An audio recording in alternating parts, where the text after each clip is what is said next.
Hello.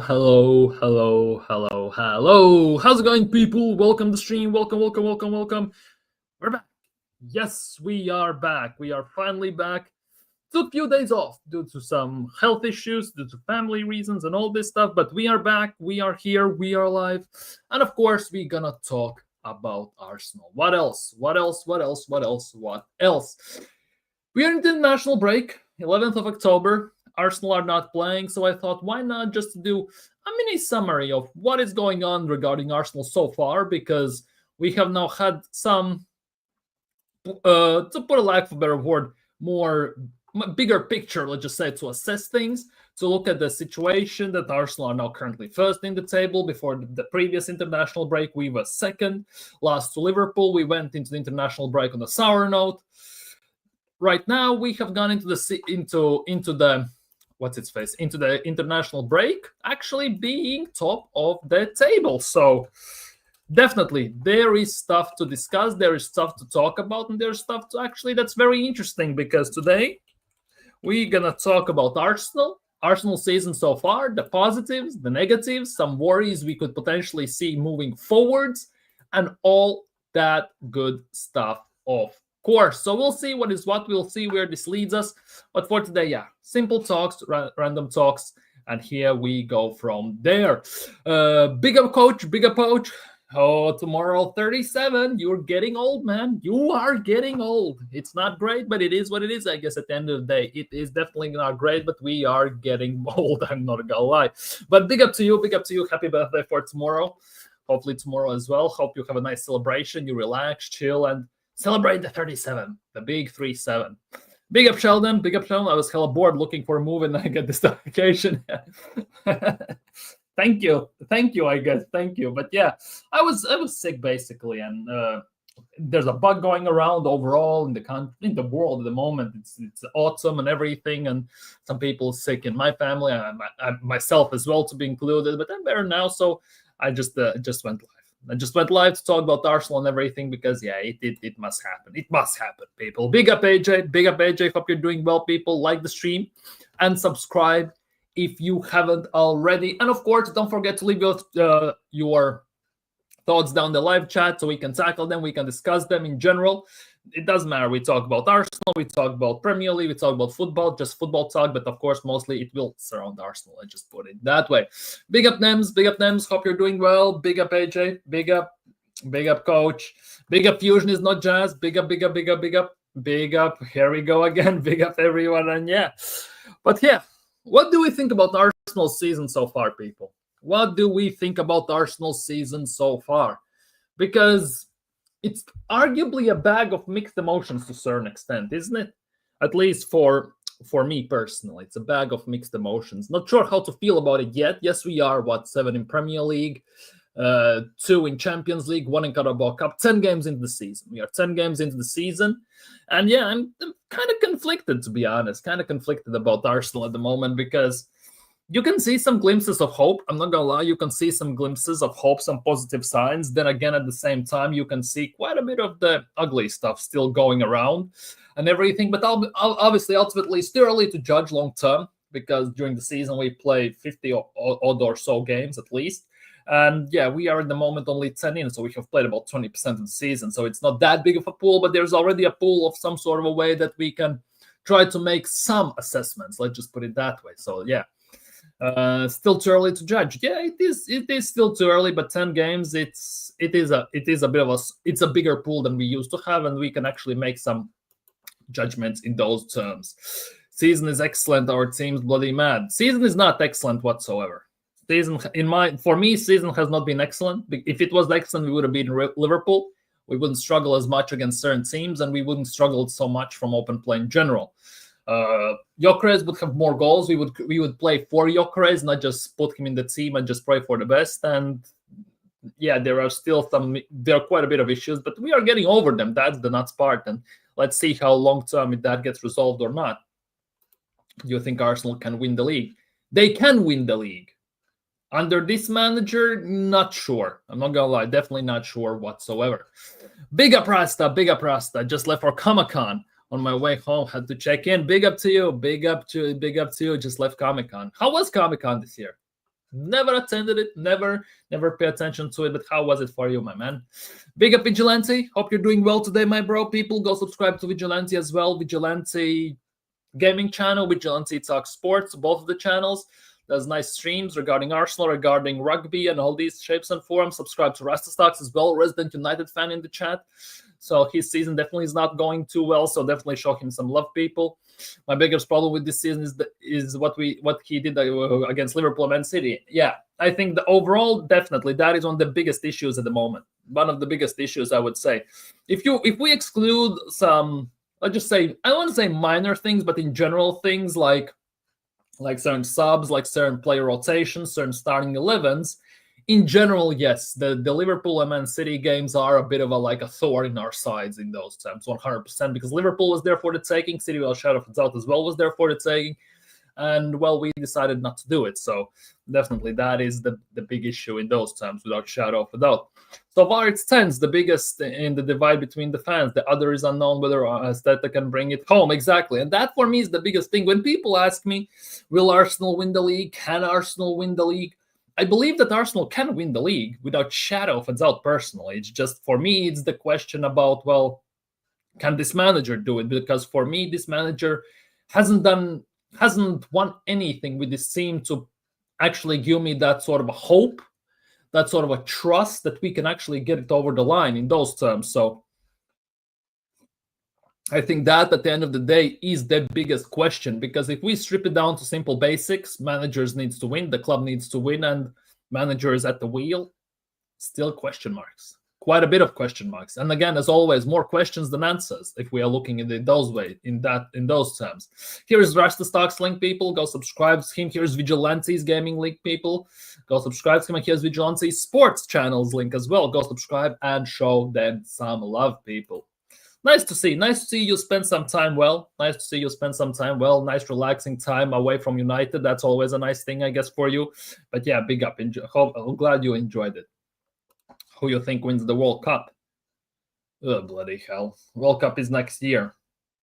Too early to tell. To be honest, too early to tell. Obviously, if I could just go, obviously I can name out the, let's just say, obvious candidates for winning the World Cup right now. But at the end of the day, it's next year. Next year could influence a lot, to be honest, for me, with the injuries, with maybe players refusing to play and all this stuff. I think it definitely will strictly depend on who is playing for certain teams or not. Will there be any dark horse hopes and all this stuff? Too many variables at the moment. But obviously, before every World Cup, there are obviously the obvious teams like France, like Spain, and Argentina, maybe without Messi. Maybe Brazil, if they can get back off the rise, although they don't look that great still. They're obviously the usual suspects going to be there. But will it be one of them? We will have to wait and see.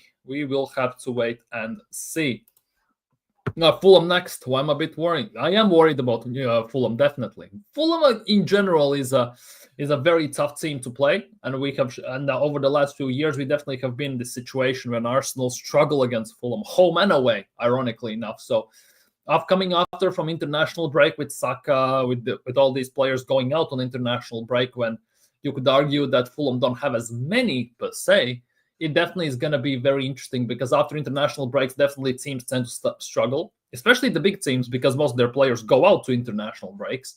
Then definitely it's going to be a very big task in those terms. Definitely going to be a big task no matter how you look at it. Big up AFC always. Big up. Hope you're doing well. He did this break from my did this break 3 days in a row. Lots of walking, but overall it was great. Nice. That's amazing. Take away my mind from United, definitely.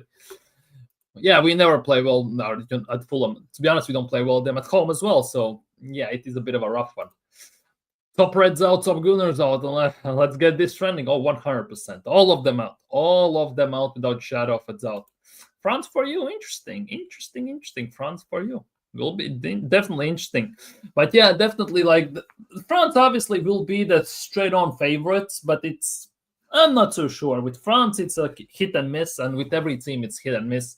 I see coach, for example, is saying Spain with De La Fuente. There's definitely Um, Reasonable argument, a very strong argument to be made that they're going to make it far. Portugal, I'm not so sure. Roberto Martinez in these cup competitions tend to basically screw it all up very nicely.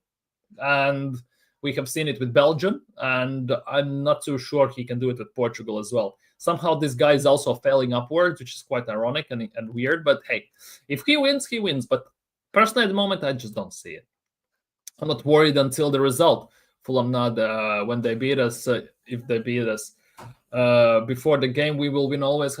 Yeah, on paper we should be beating Fulham without shadow of a doubt. When we're gonna play them, that obviously is gonna be a completely different story. Let's just put it that way. It's gonna be a completely different story. But I think Fulham definitely will be a very tough task, no matter how you look at it. Chelsea's record only conceded 15 goals all season. I can't see this ever getting beaten. True, 100%. To be honest, I've seen Arsenal fans. There are Arsenal fans on social media that are saying that Arsenal are going to beat Chelsea's defensive record, right? They're going to beat Chelsea's defensive record, right? And at the moment, Arsenal have conceded 3 goals. 3 goals from 7 games. If this pattern even continues at the same rate, right?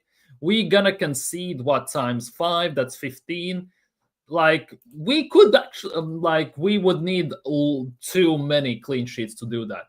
Definitely too many clean sheets. So I don't think that's gonna ever happen. Definitely don't see that's gonna happen. I think Liverpool can still get 21. 21 what? Iwobi and ESR and Tarkovsky. Yeah. And Jimenez and Muniz and all them. And Iwobi, ESR. Leno in goal as well. He tends to have some interesting things. Interesting things in general. 100%. They are an Arsenal B team in that way, shape, and form. 100%. They are Arsenal B team if we are looking at it. They are an Arsenal B team, so it's going to be very interesting to see how Arsenal's B team does against Arsenal. But we tend to. It's a very weird cycle. We buy from Chelsea, we sell to Fulham. It's like a London-based affair, the London Triangle, the magical London Triangle. There's what the Bermuda Triangle, and then there's London Triangle in those ways. Can Northlands do it?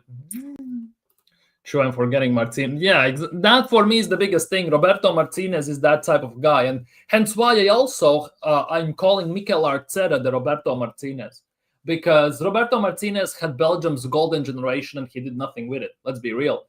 Now he's at Portugal, and Mikel Arteta, you could argue, has Arsenal's best team in the last decade and a half, and he's still doing nothing with it, right? So that for me has been always a big statement. Like Arteta is Arsenal's Brendan Rodgers. Arteta is Arsenal's Roberto Martinez in those ways, shapes, and forms. And until he proves me otherwise, I'm not even gonna think otherwise. Let's just put it that way. Normally for real, but if we win this season, that record will be taken that all Arteta got. Do you think we're going to concede less than 15 goals? That is the big thing. Do you think we're going to concede less than 15 goals in Premier League? I don't see it personally. Personally, I just don't see us conceding 15 or less goals this season in Premier League. Because we have this weird ability that there will be a game where we concede. There will be a game where we're going to concede more than once. And we don't have this, how to say this? Let me think to phrase this properly. We basically need to keep on the same record we have right now. 3 goals in 7 games conceded, right? 38 games in the season. We have still 31 to go. We must concede in the 31 games. What, 15? Not 15, to even less, to be honest. We need to concede what? Well, 12 goals in 31 games. So every third game needs to be, it's not going to happen. 2 out of 3 games need to be clean sheets. And I don't see Arsenal doing that whatsoever. We always concede against smaller teams as well, which is a weird thing we do, but we do. And it always goes forward, and somehow we manage to screw it all up no matter how you look at it. But for me, the Chelsea record, that's something unique that never is going to get beaten. I think. I don't see with the modern football, the amounts of goals they score and concede teams. I just don't see it happening. Genuinely don't see it happening whatsoever. there's a bigger chance that Arsenal's invincible record is going to get beaten rather than repeated, sorry, than actually Chelsea's the 15 goal thing gets beaten. There's a bigger chance than that. Bigger Gavin, bigger Gavin. Nuno Mendes, Vitinha, Bruno, Diaz, Bernardo, etc. Yeah, they have a great team. And again, the question is about manager. That is the big question with them. Let's score more than try to break defending. Exactly. For me, ultimately, right, I don't care if we concede 14 goals this season or we concede 44 goals this season or 54 or 64 even. As long as we score enough goals to get us the wins and win us the title, I couldn't care less about our goal ratio in the team. All that says that we are resilient defensively. Okay, cool. But did that lead you to a trophy? At the end of the day, it has never had. So at the end of the day, it's quite irrelevant in those terms. We shouldn't even put Arteta in the same bracket to Brendan Rodgers only because Rodgers has won a league with the Celtics. Yeah, he has done that. I don't think Arteta couldn't even win with Celtic in the Scottish League. There's a big argument to be made about that as well. Take off that Zobozlai world, and it's only 2. That don't happen every day. Wait, what? Take off that Zobozlai. Yeah, but take off those 2 wild goals against Real Madrid from Declan Rice, and we don't win the first game. We might not even win against Real Madrid. And then when we go to Bernabeu, it would be a completely different story. It's what's ifs, buts, and maybes. Take away the Havertz's misses that he made. Include the Havertz misses that he convert Havertz's misses into goals last year, and we could actually potentially win the league as well. Like, it goes all ways, shapes, and forms how you want to look at it. Like, it's those things don't happen every day, exactly, because Declan Rice as well, he's not gonna score 2 free kicks like that ever again, most likely. And it just happened that it happened against Real Madrid. We just got lucky in those terms. It goes both ways. I think we get anywhere from 20-30 goals conceded. So 30 goals. So we're going to concede 27 more goals in the next 31 games. So more or less goal per game ratio, right? We're going to concede. That is more realistic. Premier League table. Let me check. Last year, how many goals did we concede? Last year, we conceded 35. And year before that, where is it? 23, 24. We conceded 29. So, yeah, we basically, on average, concede about 34 goals a season in those terms, if we look at it. So, this is we will be closer to 30, past 30, but we're definitely not going to concede only 14 goals to be the Chelsea's defensive record. And the fact that there are Arsenal fans, top Gooners on social media, even implying such things, it's madness and a half for me. Would you take a manager? I would have taken a new manager 2 seasons ago, last season, this season, next season. I'd take new manager all the time. Big up, Hendon. Big up, Hendon. I'm feeling much better. Definitely feeling much better. Big up, Hendon. Hope you're doing well today, my bro. Big up, Hendon. If Glasner really is going to United, or is it just not clickbait? I don't know. There are talks that the United have held talks with Glasner. There are talks that they have held talks with Southgate.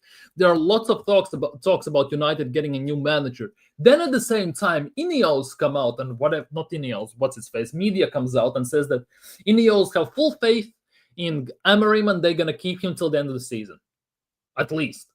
So go figure. But definitely, I think they are scouting for new managers. Whether it's going to be Glasner, that's the complete different question. For me personally, why would he go there? Why would he go there? Because United at this stage, it's such a place where you don't want to go whatsoever. Personally, for me, it's not United what it was under Sir Alex, right? And it's such a mess that personally, I wouldn't want to go there, nor as a player, nor as a manager, unless you're looking for a big payday at the end of the day. And that's about it. Until they get their, ish together, let's just put it that way, I don't see a reason to go there for no manager whatsoever. In those terms. And won in Europa League and more titles. Is he better than Mikel based on that logic? He has achieved more than Mikel, yes.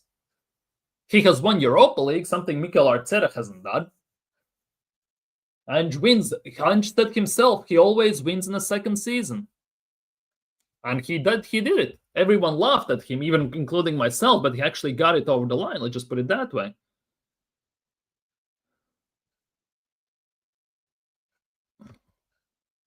Give me a second.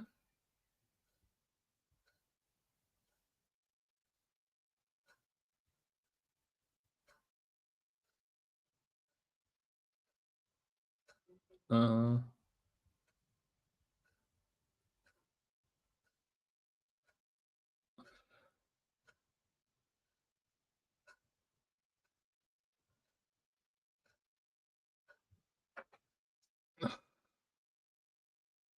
no, let me check. Yeah. Uh, Big up, Biggie. Big up my country. Dude, you cannot talk that your country is shit at football. My country is useless at it. Arsenal is all that I have left in football.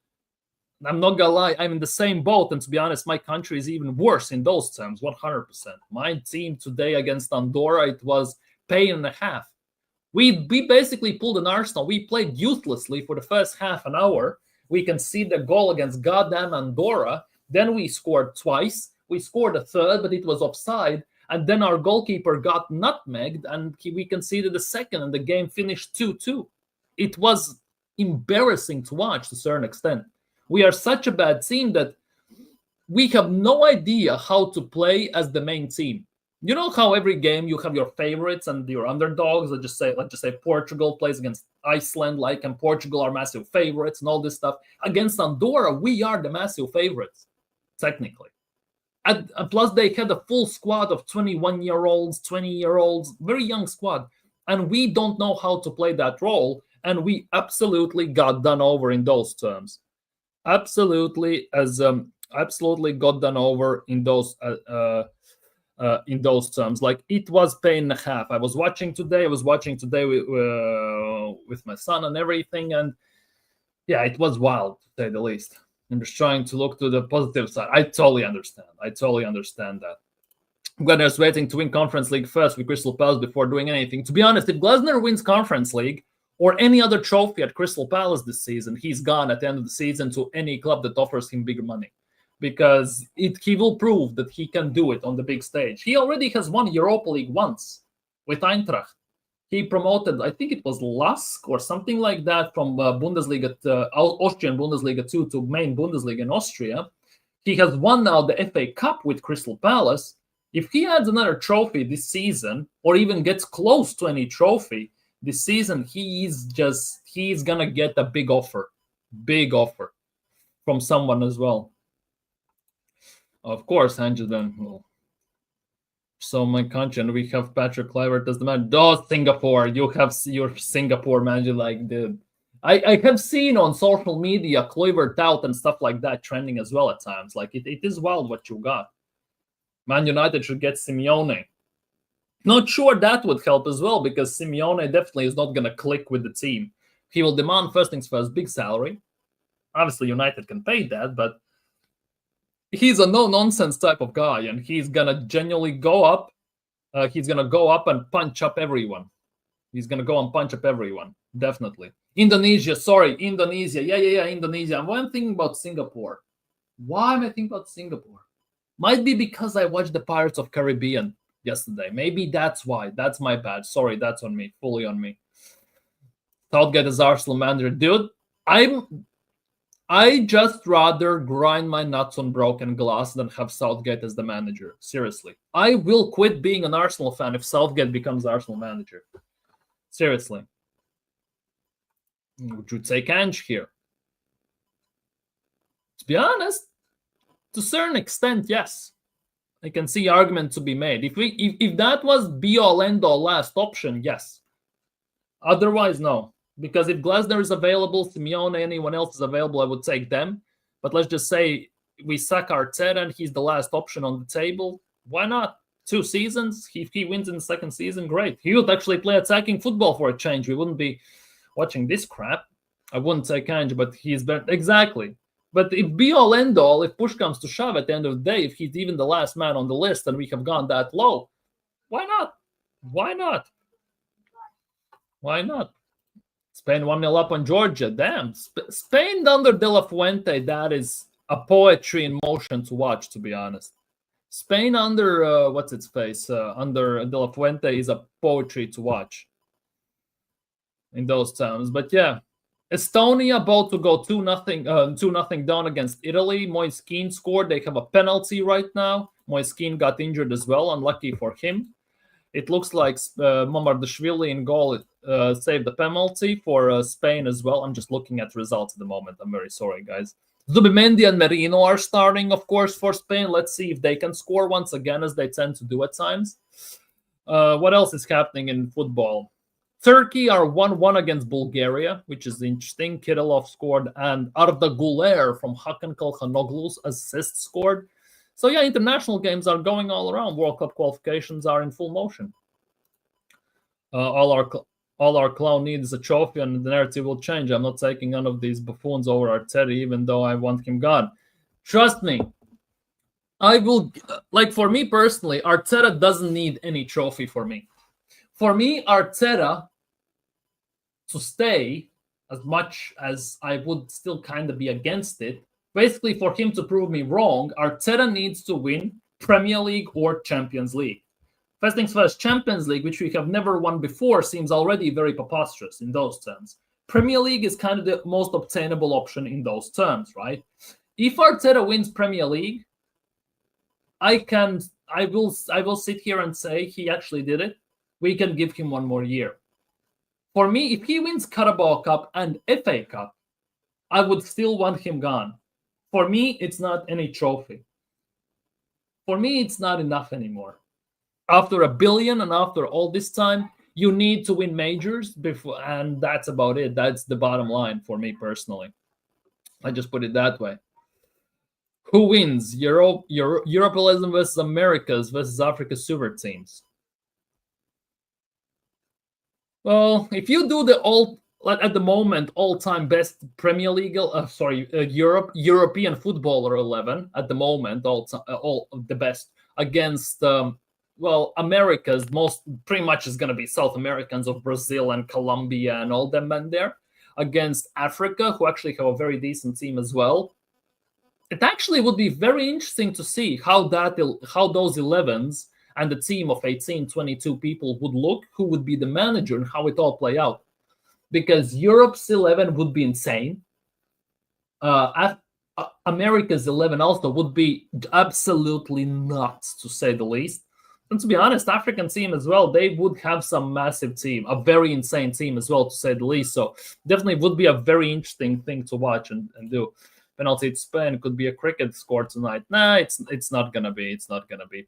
Hey, Italy missed the penalty. Yeah, Retegui missed the penalty. Hey, Retegui missed the penalty, just like against Arsenal. Diego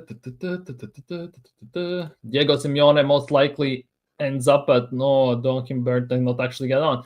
It's a weird one. It would be interesting to see, would Arsenal take that? Would Simeone want to be reunited with Andrea Berto or not? That is another one, definitely.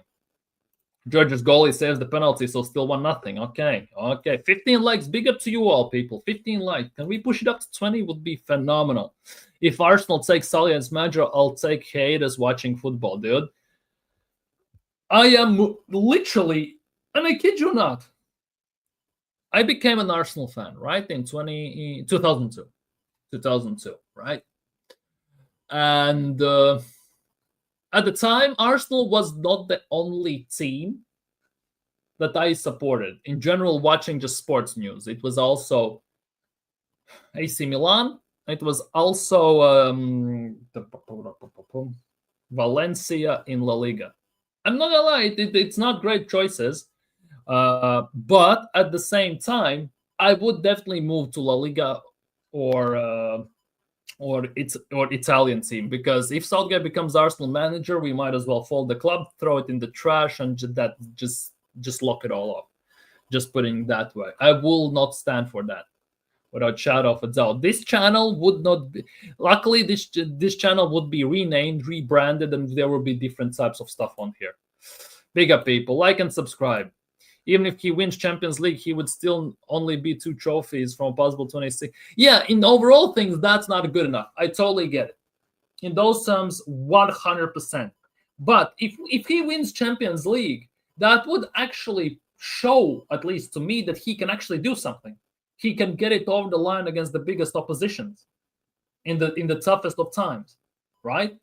Obviously, in an elimination tournament, anything can happen in elimination stages. Any team can beat anyone, whether you like it or not. You can get one unlucky game or two unlucky bounces, and team like, for example, I don't know, team like what's it? Let's just random teams just throwing out. For example, Athletic Bilbao can eliminate Paris Saint-Germain. Just it can happen in those terms, definitely.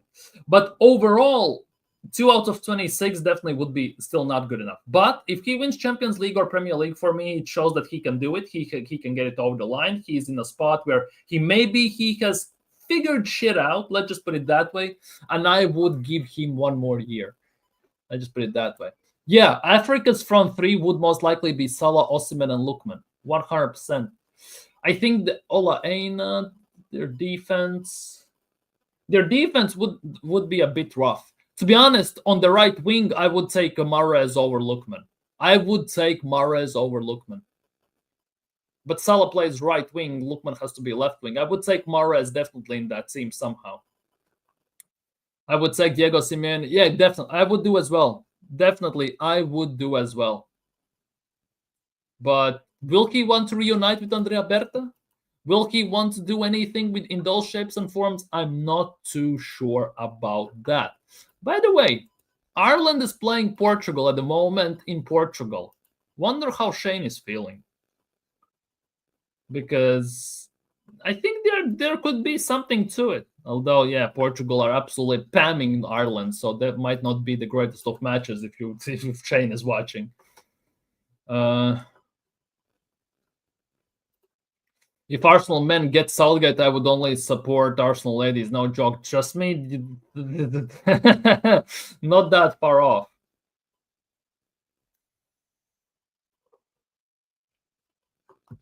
Speaking of Arsenal ladies, there's a game again against Brighton tomorrow. Oh, interesting. I might need to watch that. Glasner, a lateral move to Mikel. We need an elite coach that's better than Mikel, which ain't easy to find. Credit to Mikel. It's not easy to find a better manager than Mikel Arteta. Are you blind? There are at least 10, 15 better managers than Mikel Arteta. Not easy to find. If you're willing to pay the money, players will come. Oh, sorry, manager will come. So no chance in hell. He is not GOAT, nowhere near. He is not the GOAT whatsoever. Not at all time current. Not all. Yeah, not of all time. Yeah, continental teams. I get it.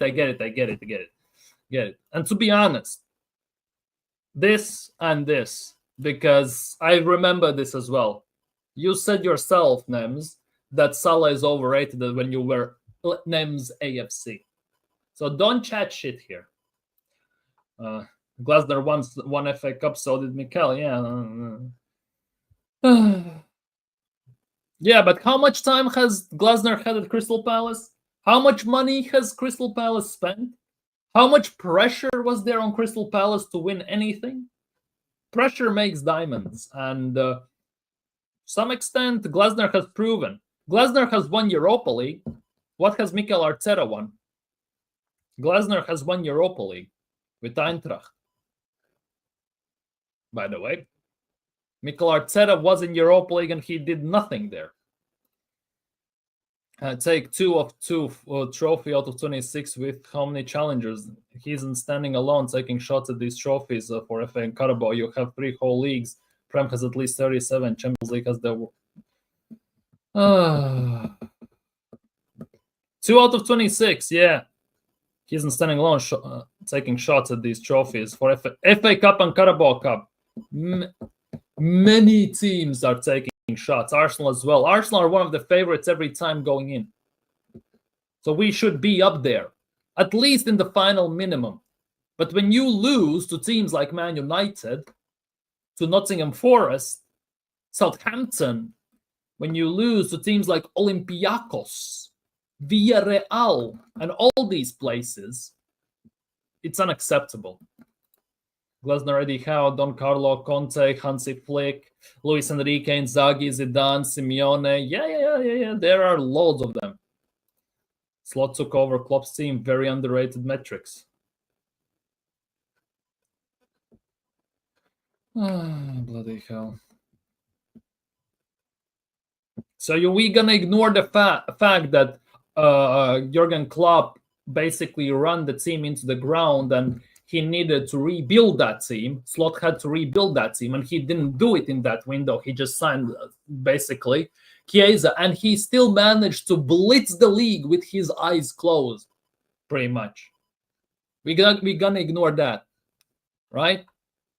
We're gonna ignore the fact that Mikel Arteta took over a team that got to Europa League final, a team that had Golden Boot winning player, and that basically meant nothing to him. The same players that carried him through the FA Cup, he binned them all. We're gonna ignore those facts. We're gonna ignore the fact that we finished 2 times 8th in the league under the same manager. Then we finished 5th 3 times in the first 3 years outside of top 4. We're gonna ignore that, right? And now you are all happy clapping your ass cheeks for finishing 3 times 2nd. Make it make sense. How comes the standards are so low that finishing 2nd is phenomenal all of a sudden? In which universe does that make any sense whatsoever? Salah, you said Sheldon, he thrown 7 winnable league cups and 7 winnable FA cups in the bin, so they're 14 right there. Yeah. He shouldn't thrown himself in the bin too, but here we are. Like, but it's easy to take over from well-coached team.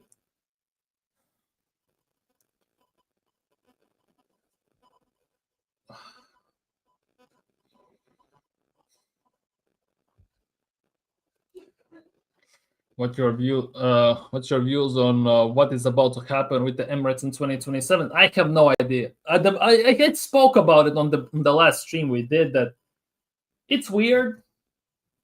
Obviously, Arsenal want to make more money. Emirates needs an improvement, in my opinion. They will expand, most likely going upwards, because they cannot do it sideways. Arsenal will play at Old Trafford and everything, apparent. Not Old Trafford, fucking hell. At Wembley, apparently, and everything, but like, we're doing all these things with nothing to show for it. Emirates has been the same since 2006, and we have won nothing at the Emirates. Emirates arguably has zero legacy in that shape and form. Emirates literally has zero legacy. Few FA Cups. If you want, you can try and squeeze in if you're generally blind. But the run we made to get to the Champions League final in 2006, you can maybe try and that, but otherwise there is nothing. Emirates literally has no pedigree. It's the new modern stadium, but it has no pedigree in those things. We have that title. We have 14 FA Cups. United are 13. They are 1 away from us. Arsenal have 14. United have 13. They are 1 away from us. Chelsea have 8. Liverpool have 8. And Spurs have 8. I just put it in those terms. Hazard, for me, is so clear of Salah. For overall, yes, I will agree with that. Overall, Hazard is clear of Salah, overall. As a goal-scoring machine, Salah takes the cake. But as an overall player, Hazard is clear, without shadow of a doubt. What's so wrong? The Arsenal ladies will not be allowed to play at Wembley, so where are they going to while the war gets done? Training stadium? I don't know. They're going to rent it from Watford or something like that. Mikel came into a shit show at Arsenal. He didn't come into a shit show. This narrative is such bullshit to the maximum extent. Such maximum extent bullshit. There was no shit show. It is so blown out of proportion that it's actually sickening me. If it was such a shit show, how did he win the FA Cup? And I guarantee you are typing right now that Arteta is a mastermind. He coached the team that they actually stayed in their lane. No, he didn't. He ruined Aubameyang for Arsenal. He ruined Lacazette even for Arsenal, if you want to make that argument. Martinelli didn't play as a 9, even though he is a 9. That team that is a shit show actually won the FA Cup, and then he completely disrupted it. Even though that team had actually some very good players. Very good players. It's not my fault that Arteta didn't like any one of them because they're too flashy. Because they actually had some standards. They were not happy clappers. They were not yes sir, yes sir, yes sir. They actually stood up for themselves. It's not my fault. Guendouzi, I would love to have Guendouzi in our midfield right now. I would absolutely love to have Guendouzi for our midfield right now, to be honest. I would love to have Tierney in our midfield right now. I would love Nicolas Pepe to be with the squad right now. But under this manager, they will never work. Pepe was criminally misprofiled and misused by Mikel Arteta, in my opinion. So underrated and so put in the trash by many that it's actually kind of wild. For me as well, just because of Mikel Arteta, my patience ran out with Pepe and I wanted him sold. Because they understood that under this manager, he's not going to achieve anything. Same goes for Guendouzi. Guendouzi was one of the brightest young prospects, arguably, in the league at the time. When we signed him under Emery, he was very promising, and Mikel Arteta ruined him. Nuno Tavares is a different story. We are not going to get into that. Under Emery, Martinelli played as a 9, and he actually was very good there, and Mikel Arteta doesn't play him there. We saw some attacking football. Oh, but we conceded 30 shots against Watford. So when we conceded 26 shots against Leeds a few seasons ago, nobody gave a damn. But when we concede 30 against Watford, everyone throws their toys at the pram. Make that make sense.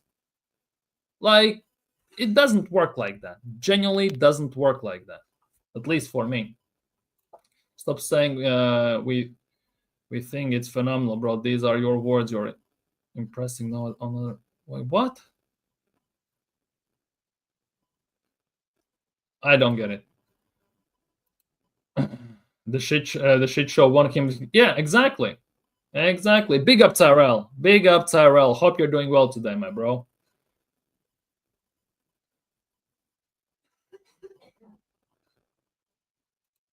Exactly. We were not a shit show. We were not good. Obviously, we were not good, right? But we were not also shit. We were actually decent. It didn't need a whole tear up. He didn't need to get rid of every single player that was in the team. He didn't need to do that. He didn't. There was no necessity for process. Stage 1, stage 2, and all this crap. There was no necessity for that. They were literally, argue 1, 2, 3, 4 signings needed to be made at the time to make it all stable and self-sufficient and proper. Then you can work on the bench. And that was literally like, what, 1 summer, 2 summers max. Not 6 years, 6.5, almost 7 years in the making after $1 billion spent. And we still are sitting here debating that Mikel Arteta, can he get it over the line? It should not be, we should not be here. Because any other big team in the world would have sacked Arteta after 2 years. Because no other big team stands for process, hype. Stage 1s, the shape 2, electricians, light bulbs, and all this stuff. Can we trade Merino for Guendouzi? I would take that deal in a heartbeat. Yeah, he screwed up to the final. There's no argument about that. But at least he got to the final. At least he got to Europa League final. He put him in a place where he had a chance to win it without shadow of a doubt, but he screwed it up. There's no argument about that. That game, also it was last game for Hazard at Chelsea, I think it was. And then he effed off to, Chelsea. Real Madrid, I think it was. But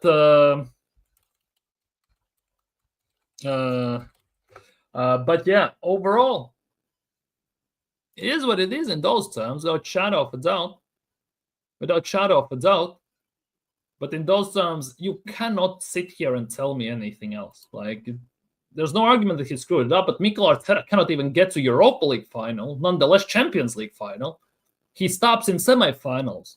And under Mikel Arteta, in semifinals, our record is pathetic. We have scored 3 goals in 7 or 8 semi-final appearances.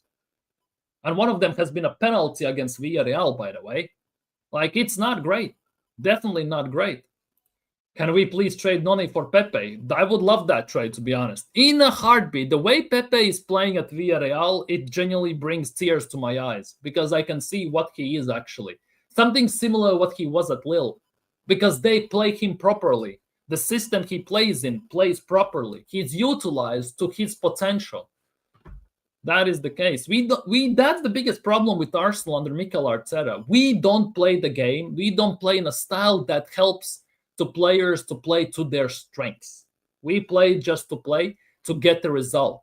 Whether that hinders players' performances, whether that hinders players' development to a certain extent, doesn't matter to Mikel Arteta. He just plays there to win it. I get it. I wouldn't mind it if it got results, but it doesn't get results. So, yeah, it is what it is in those terms, I guess.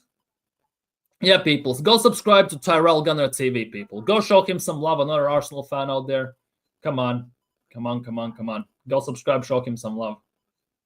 Guendouzi, he plays for Lazio. Arteta is not to blame. The kid's attitude sucks. Good riddance. I get it, because allegedly he was given a chance to apologize as well, and he decided not to, and Arteta binned him, right? At the same time, you could argue if Arteta wasn't such a micromanager and such a prick at the same time, he would still be here. Because there was a video when Arteta just took over and Lacazette did a backheel pass. He instantly interrupted training and said, no. No fancy passing, none of flashy. Stick to the basics and all this stuff. And that also doesn't sit well with me. And to be honest, the way Guendouzi is playing in general is what we try to play Merino and all these dumbasses, the way, same style. And Guendouzi would have been much better fit for that right now. Big up, Most Wanted. Big up. Hope you're doing well. Big up, Ray. Best Latvian football in history. Very debatable. Let's just as we are a nation since the independence, when we reclaimed it in 1992, I would say, I don't know, most likely Maris Verpakovskis or Marians Pachars or Igor Stepanos. One of these three. For me personally, I would say Maris Verpakovskis, personally for me. Artyom Srudnevs had a big potential, scoring hat-trick two hat-tricks in 2 back-to-back games against Juventus for Lech Poznan in group stage, in elimination stages in the Europe, but obviously he dwindled. He had some issues in those terms, but overall, yeah, I would say for me it's Verpakovskis, but people would argue maybe it's Stepanos or Marians Pachars. And if you watch Premier League long enough, you would know definitely who Marians Pachars is. You would definitely also maybe know Igor Stepanos, Kaspars Gorkš, maybe players like that. Arteta get nervous around trophies. We ain't winning. Yeah, shaking in the boots and all the stuff. Exactly. Yeah, people, hit the likes. That is also the case. Emery never got the players that he wanted. He got Saliba, but that was too early for Saliba to be integrated straight in the team. Martinelli as well. At the same time, yeah, he wanted what he wanted. He wanted Fabinho from Monaco. He got Torreira. Fabinho went to Liverpool, and we all know how that went for Liverpool. He wanted Zaha. He got Pepe. He wanted somebody else. There was somebody else he wanted, and he didn't get him. There are loads of those. He wanted loads of those, and he never got them. Like, that is the case. Giving him this season that he shouldn't be there, but it's not in our hands. Yeah, exactly. Kroenkes need to grow up here, because obviously we can talk about the Arteta is not the best fit. He should not be the manager and all this stuff. At the same time, it's not up to us. We can just express our opinions, our thoughts, and just leave it at that at the end of the day. Just leave it at the time. I'm too stupid to understand why they decided to sign Norgard in the first place. But hey, maybe they see something I don't. Well, he's 6 foot what something rather. He can do long throws, and he's another athlete, 6'2", 6'3". I think it is. How tall is Norgard? How hard? 185. So Norgard is 185. So he's 6'2". I think he is. So yeah,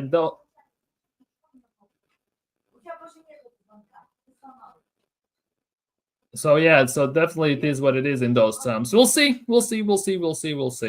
But yeah, maybe it's for crosses as always to head the ball or something like that.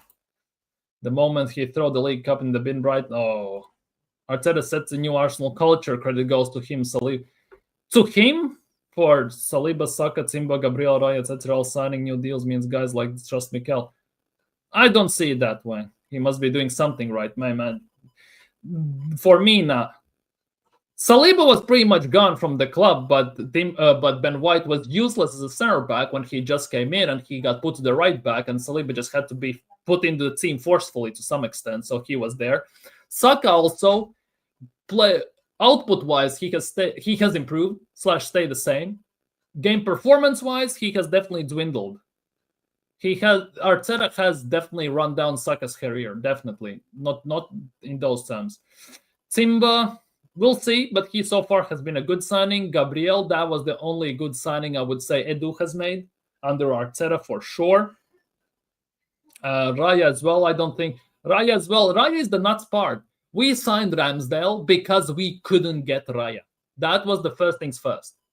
And then straight afterwards, 2 years later, as soon as Raya became available, Mikel Arteta was, yes, I remember him 2 years ago. I wanted him, didn't get him, instantly get him, and Ramsdale just got treated like trash straight up. Obviously, Ramsdale's interview about watching the pigeons and all that crap didn't help. But hey, that's a bit different story in those terms. Players signing new deals doesn't mean they trust the manager as well. For me personally, it's not the manager overall. They can say in the media that manager is amazing, all this stuff. They will not come out and say that manager is crap. They will not come out and say that this manager, they don't believe in him and all this stuff. Just to keep the appearances, they will go out and play to their best abilities, just in case, because that's what they have to do. At the same time, they could easily sign just because Berta has said that if Mikel doesn't win anything, he's gone. And they trust him because the body language also has changed drastically and dramatically from what it was a few years ago to what it is right now in terms of players and everything regarding of Mikel Arteta when he speaks to them and everything. Some things are changing. Obviously, you have your golden boys like Odegaard and stuff like that who are, Mikel said something to me. I'm going to fart rainbows right now. But overall, that doesn't mean overall anything to me. He signed a new deal. If your job offered you a better deal, double the salary increase, wouldn't you stay at the job, whether you like it or not? 9 times out of 10 people will. That also is a case you need to put into consideration. Loading slip out cost to stop for Spurs. Yeah. Raya still isn't better than Emi Martinez. Yeah, as well, definitely. Arteta also got rid of Martinez because, well, Martinez didn't fit the goalkeeping style that he wanted to play with passing from the back, which in certain instance should be relevant because goalkeepers' first thing is to save goals. But I think mostly Mikel Arteta didn't like his attitude because we have seen the antics Emi Martinez does on the pitch when he wins the trophies and all this stuff, and Mikel Arteta would not survive that. He didn't want to deal with that as well. I just put it that way. There is some good Arteta did, definitely. I'm not denying that there isn't anything good Arteta has done. There is definitely stuff good that Arteta has done at this club, without shadow of a doubt. But the main thing is him balling the league. I was a pro Arteta even when we finished 8th twice, but he's failing to learn a lesson how much more chances he failed. Exactly. For me as well, for the first 2 seasons, I gave Arteta a chance. When the 3rd season, when we finished 5th and he balled a pretty much guaranteed top 4 to Spurs, I started to heavily doubt him. And now that he has balled 3 times the league in a very insane chance to win it in a time where his main opponents have slipped heavily, and on top of that, being 8 points clear and balling it and throwing all the cups in the bin, I'm Arteta out. I don't see it happening personally.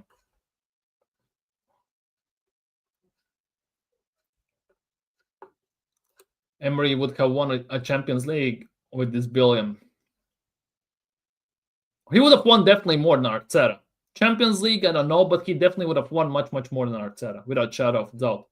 Many managers would have won more than Arteta in 6.5, almost 7 years with 1 billion spent. Let's just put it that way.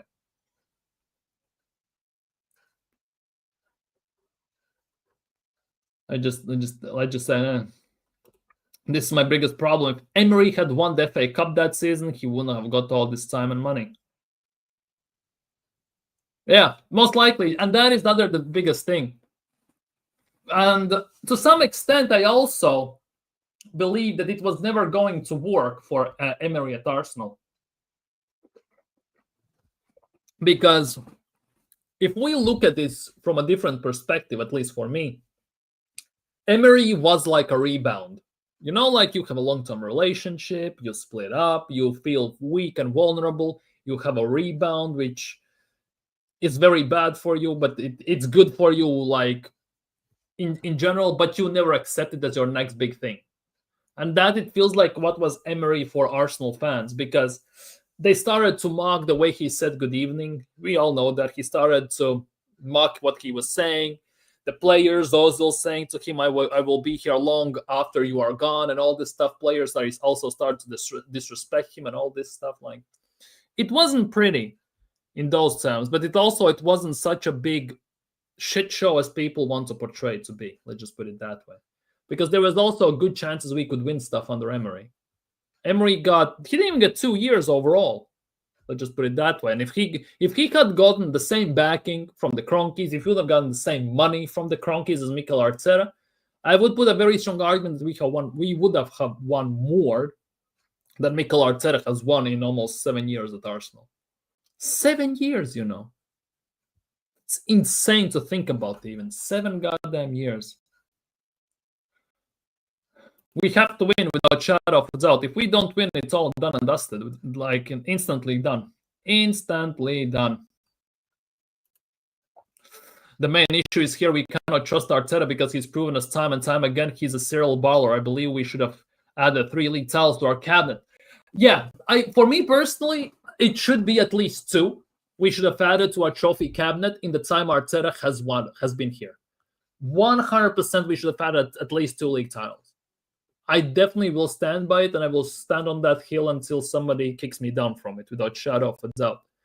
But the issue with Arteta is he doesn't learn. He doesn't learn from his own mistakes.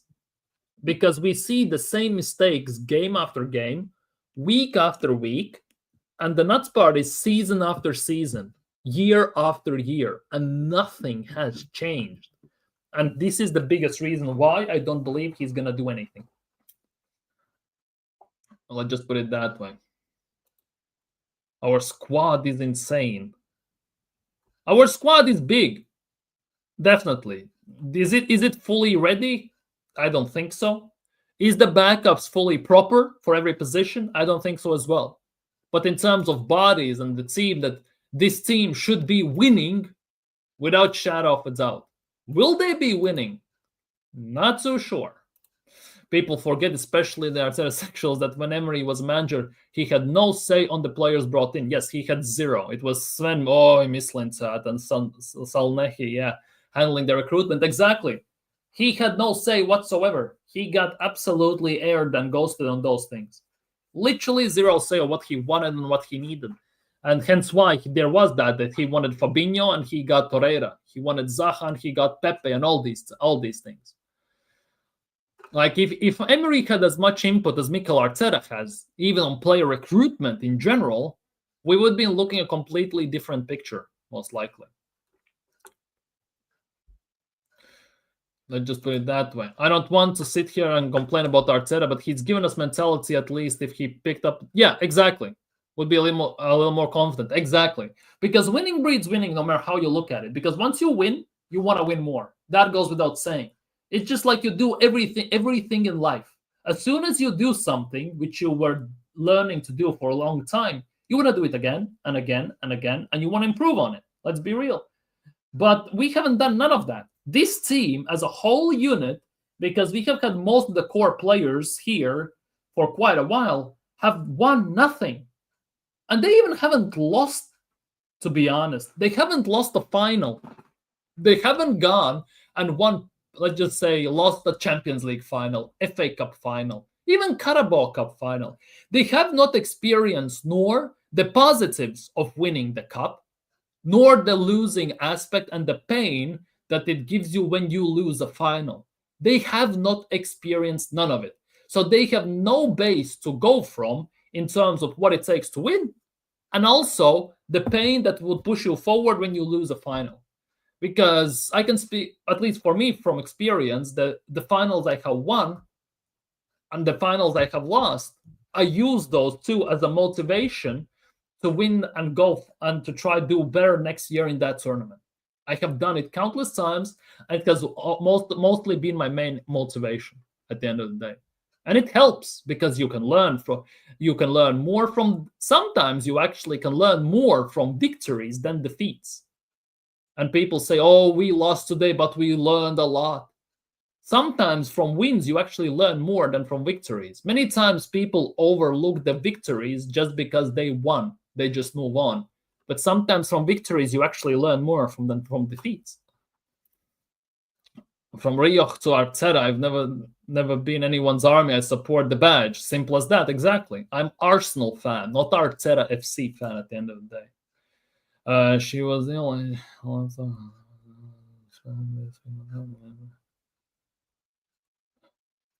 Squad wasn't good 2 years ago. We had Holding and Eddie and Jorginho on the bench. Now we got Zubimendi, Havertz, and Mosquera.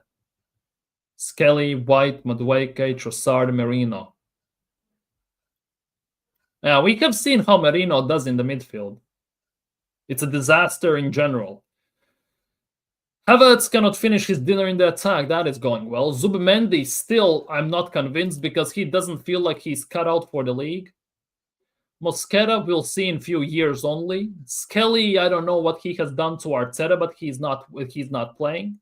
White, he doesn't watch football in general, so whatever's going there.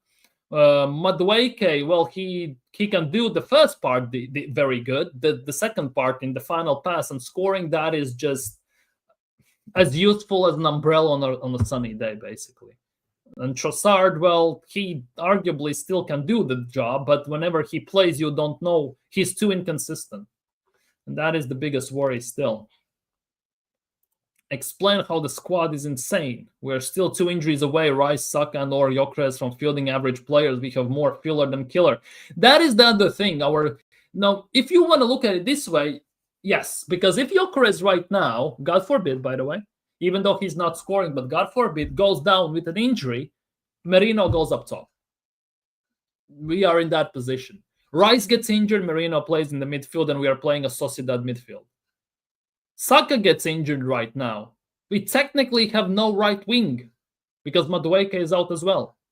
There are specific positions where if we get struck by injuries, we are screwed royally.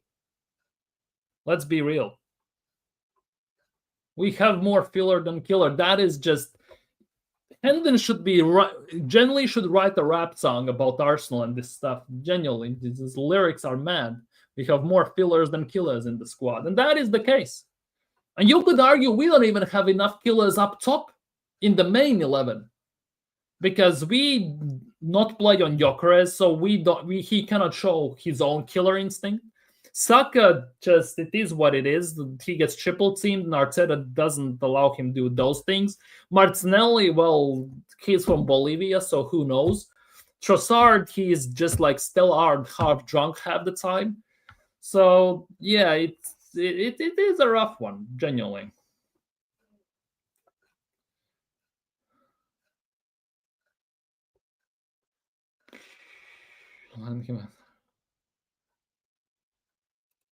Not if you use your brain.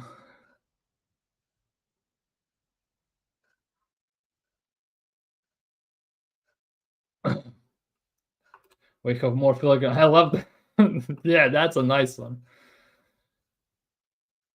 But yeah, but I don't know. It's a very weird. It's very, very, very weird. Very weird. Is they what? Right wing? No thanks. Is they in the 10 or that's it? I'm not even convinced Eze for left wing. Yes, he play out wide for Glesna in his team, but if you look how Glesna plays, that left number 10, he plays with a striker with two tens behind him. So he drifts out wide, so he feels like a left winger, but he's not a left winger, he's a 10. He is a 10. At left wing, he feels a bit handcuffed in terms of his attacking prowess and everything. He needs to be in the middle. That is the nuts part because Eze is quick. He does things quickly. He wants bang, bang, bang, one-touch passing, triangles, move, pass and move, and through the lines. Odegaard doesn't do that. Eze knows how to do it when he is not pressed and when he is pressed. Odegaard knows how to do it only when he is not pressed. Prime example was against Olympiacos. The through balls he was sending to Gyökeres against Olympiacos was just fantastic. In Premier League, it doesn't cut it. He gets swallowed instantly by defenders, midfielders, and everything. He doesn't have that time to look up, to have the ball, and take 6 seconds to figure out his next move. Eze is used to that because he deals with that daily at Crystal Palace and everywhere. So he looks better, in my opinion, in the 10. I'm trusting the squad to get something this season, even with injuries. This team is not the problem. The tactics are, 100% tactics and the manager. It comes from there. This squad is good enough to win stuff, and it's been like that for a few years now. It's just the fact that this manager's tactics are screwing everything up. By the way, people, Turkey are winning 3-1. Yildiz scored and Popo scored a no-goal. Italy winning 2-0. Retegui has scored, finally. Spain still 1-0 up. Albania are beating Serbia. Manai scored. Very interesting. How is Serbia losing to Albania? Yes, Albania has some good players, without shadow of a doubt. Some very good ones. But holy crap. You would think that with the team that Serbia has, they would actually do some stuff. Mitrovic, Vlahovic, Kostic, Maksimovic, Samardzic, Stankovic, Pavlovic, Veljkovic, Milosavljevic, and Petrovic. Just insane team they have. How they're not doing stuff? This is very weird. Very weird. One of those teams that always underachieves, kind of like West Ham. Let's just put it that way.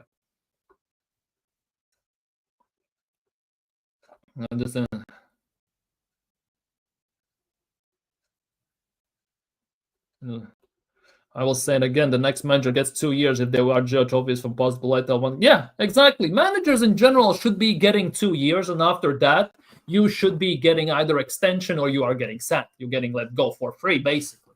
That should be the case. But somehow at Arsenal, it's not the case. And hence, here we are. How is almost 7 years later still with Arteta? We still extend his deal despite all that. Let's just put it that way.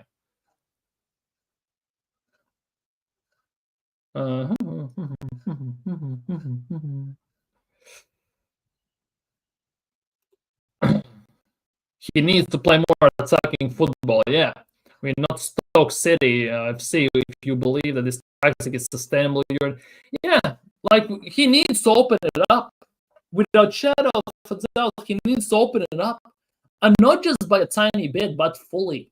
That is the biggest thing for me. This thing with Arteta is that the team we have right now is meant for attacking. It's meant for going forwards. Our defense is solid enough, or at least should be, since we have spent about 300 or 400 million on it, to deal with the counters we face when we go attacking. And push comes to shove. You start your games like you did in 22-23 season. Score 2-3 quick goals. Then you sit back, you can park the bus and try to get counters. But definitely not like we are doing right now, try to control the games, because that is definitely not helping us one single bit. It's doing us more harm than good. And whenever we score a goal and then we somehow, for some weird goddamn reason, invite the pressure and we make it much harder for ourselves, it's just insane. it's not gonna work. It's not gonna work.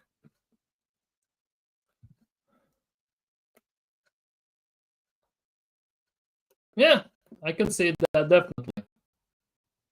Just use the tactics from 22. Yeah, exactly. But the thing is, Arteta has gotten such big PTSD from balling the 8-point lead. He's not gonna do it. Hence why we go to Anfield, we go to Etihad and all these places, and we play defensive. Because, well, he's been burned there. At Liverpool, he balled 2-0 lead. He's been done over in that 2022-23 season by City 4-1.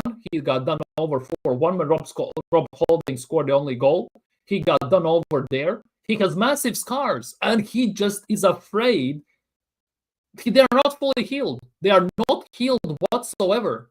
Whenever he sees those fixtures, he looks at his scars from those games and says, yep, I'm going to play it safe. I've been burnt once. I'm never going to get burnt again. Hence why we go defensive. And ironically enough, he doesn't do it only away. He's starting to do that at home as well, which is definitely not a good sign if we look at it from that perspective.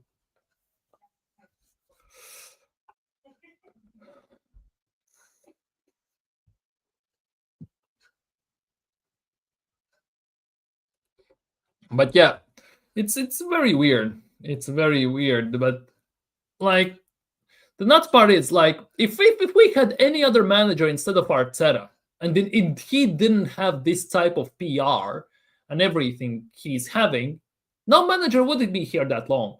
Instantly, they would be out of the club, like cork from a champagne bottle, just, and he's out. It like somehow this is happening. Somehow Arteta has gotten this backing from insane amount of people, not just within the club, from outside of the club, and it's absolutely not screwing us. Let's just put it that way. Just screwing us that way. Why people are so harsh? Because I have my own opinion. What? Nobody's harsh. We are just debating at the end of the day. The thing is, I haven't read the full chat, what you're talking between yourselves, because that's between you guys. But if anyone's being harsh, people, don't be harsh. It's just people having opinion. But for me, at this stage in general, like, it's that. If possible, would you take Wenger back in? Unfortunately, it's too late for Wenger to come back in, because Wenger at the moment, like, he's 75 years old. Like, it's a bit too far. Let's just put it that way. For me, the issue is that Wenger got no backing in those times. Yes, he was more a businessman, what it felt like, but Wenger, in the 22 years at Arsenal, he was here. Wenger spent like 1.2, 1.3 billion. Pretty much the same, almost the same amount Arteta has spent in 6 years. And Wenger in the 22 years only 2 times finished outside, 2 or 3, 2 times, finished outside of top 4. 3 times, I think, or 2 times. Finished outside of top 4. And that was in twilight years of basically his reign. And despite that, he still managed to win some FA Cups. Ironically enough, he won more in those last 5 years than Arteta has won in his lifetime at Arsenal. Arteta has finished outside of top 4 3 times in the first 6 years. First 3 years at Arsenal, he finished outside of top 4. And he balled top 4 in the third season. Like, with the backing and money he has spent and everything, the backing he has had from the board, from the money, from the big part of the fan base, he should be, it would seem very reasonable to say that he's winning stuff, but he's not. So I don't know from where all this backing is coming from. Somehow, backing a manager is more important than backing the club in general, and winning trophies, it feels like for some people, are less relevant than anything, ironically enough. Yeah, to be honest, if we look from this perspective, could you imagine what Arsene Wenger would have done with a billion? The world could be his oyster, let's just put it that way, and he would have won insane amounts. Yeah, at the moment, Wenger's ship definitely has sailed. But in general, if it was, let's just say 10 years ago, ironically enough, when I say this, but it's ironic. But yeah, if he got that backing he got 10 years ago, oh my goodness gracious. I'd take the 98 Wenger along with David Dean. But sadly, yeah, that's not possible, unfortunately. Yeah. Yeah, unfortunately. I'm with you. I have beautiful memories with David. Yeah, the good old days of Highbury, David Dean, Wenger, and all these times. Yeah, definitely, definitely. But hey, what? With $1 billion, Wenger would buy such a team. If Emirates were there and Wenger just had billion to build his squad, oh my goodness gracious, what would unfold before our eyes? Imagine even this team, hypothetically, because at the moment I wouldn't take Wenger back 75 years. I think that ship has sailed. But imagine just now Wenger with this team specifically. Yes, he overlooked defense. Also, his defense wasn't solid enough when we played with, with your Senderoses, Squillacis, and Jurus and all them, and right Jenkinsons and Chamberses and all this stuff. But Wenger, with this team we have right now, without shadow of a doubt, to some extent, I would put a very strong argument in that he would walk this league, especially last year. He would walk this league. Unfortunately, well, those are some questions that will never get answered, and we just can live to some extent in the memories of Arsenal, what we used to be great. Right now, we are a top 14 with more hopium and copium than anything else. Let's just put it that way. But yeah, for today, people, I'm going to sign off. If you haven't already, smash the likes and subscribe if you're new. Have a nice evening. Enjoy your Saturday. Enjoy Sunday. Hopefully you have a great day tomorrow. Hopefully going to see you all tomorrow. I don't know how I will feel tomorrow still, right? But hopefully going to see you all tomorrow as well. But for today, I'm signing off. So take care, stay safe, and see you very, very, very soon. Peace.